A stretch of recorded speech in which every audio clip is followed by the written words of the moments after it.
Baliktad.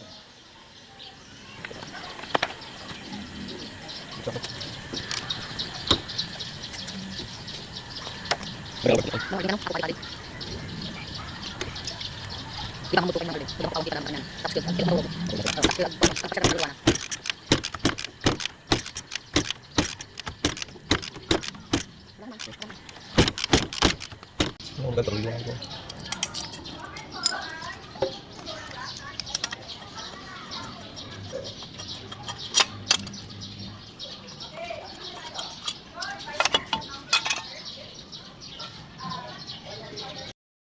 Ito kasi Lodi yung problema sa mga battery operated pagka nalulubat, lalo na malakas yung presyon nito. Hindi ka makapagpalabas ng kuryente, hindi mo makapandar. Lalo na pagka may problema din yung kanyang rectifier, hindi nagkakarga. Ayan.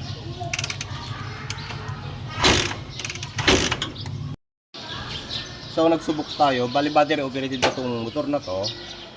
Converted na kasi, dati ito na AC. Ayan, may stator yan, andito yan. Kaya lang, ang ginamit na lang ay yung pulser para sa trigger ng CDI. Nagpalit na rin sila ng CDI, hindi na ito yung stock na CDI nya. Battery operated na rin to.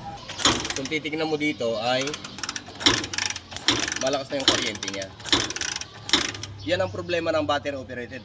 Pagka mahina yung pagkaagawa mo sa rectifier, hindi niya matasusan. Pagka nanghina itong battery, ito ay talagang napakahina rin ng kuryente. Subukan natin to na tanggalin yung battery. Kumpara natin, ito yung may battery na peak ng kuryente. Yan o.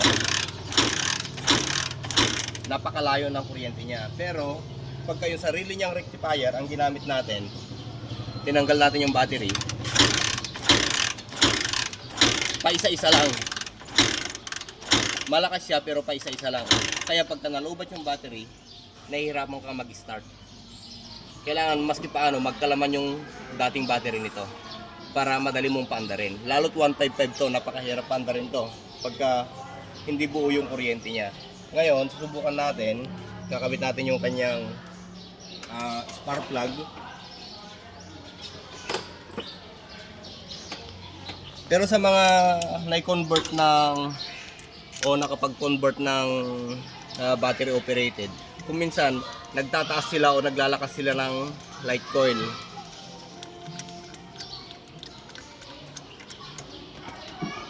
Subukan natin itong paandarin ngayon. May battery siya. Yan.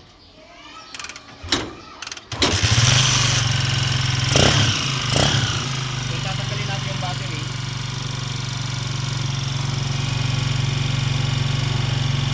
Aandar pa rin siya. Ang nagiging problema lang yung starting. Ang nagiging problema lang talaga yung starting pagka lobat na lobat. Halimbawa, pandarin din natin to na walang battery. Pero di natin sure kasi napainit na natin yung makina eh. Baka umi-start na to.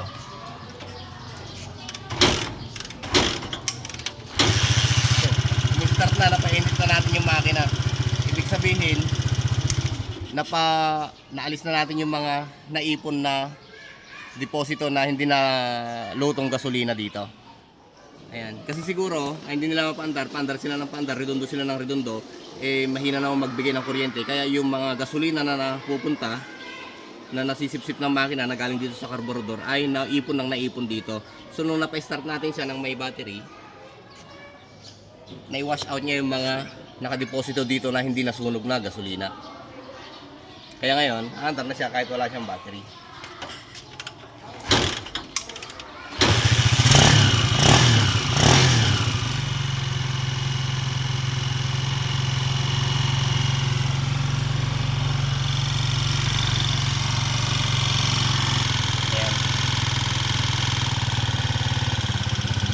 Bababa na yan.